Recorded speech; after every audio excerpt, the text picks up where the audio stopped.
Thank you very much to you and your viewers at home. Eric, how have the interviews gone so far? So far, it's going very well. As a committee and myself, I'm pleased the way we are proceeding with the interviews, in particular the caliber of the candidates which we had so far, which have come before the committee. I must also say that it was also a pleasure that out of the 37, although one withdrew, we have a lot of women who are part of the candidates which we are interviewing, which it augurs well with the month of August, which is a Women's Month, and not just the number of women, but women who have come so far before the committee and expressed themselves in a manner which it also inspires confidence that indeed the policy of the African National Congress government is working in terms of empowerment of women. Good. Are any of the current interim board members under consideration? Yes, we had already one interim board member which we have just interviewed yesterday. We had also one member from the board which was disbanded, which we also interviewed yesterday.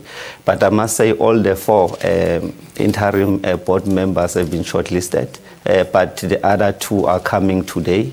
I think the last one will come next week when we're up in Joburg, finishing the interview next week.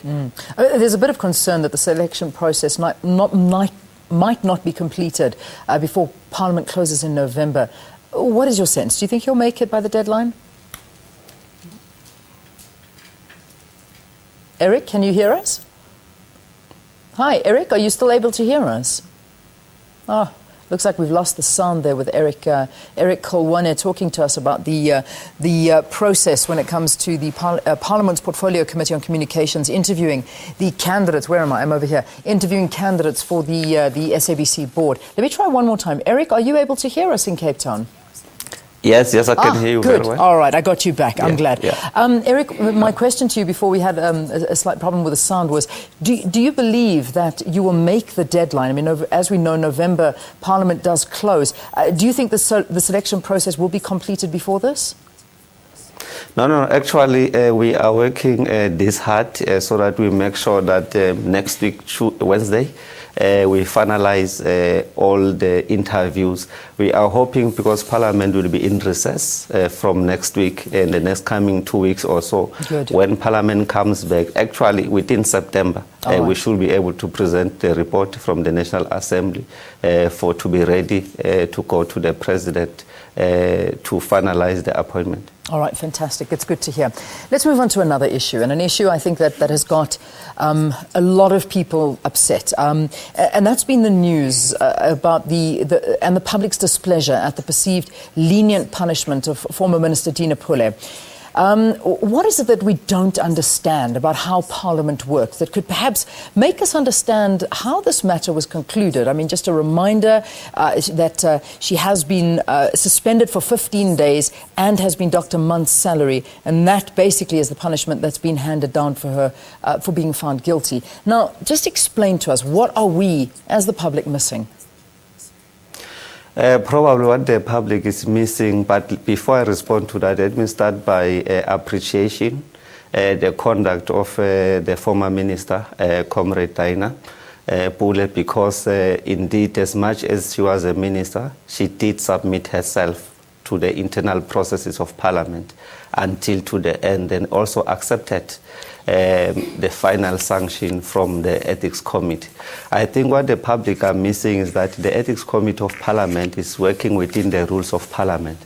And even the sanction which they come with are the sanctions which are within their limited powers which they can work within. However, that it become a separate matter in terms of what the political party does, because you must remember that we are members of Parliament, in Parliament brought by the different political parties.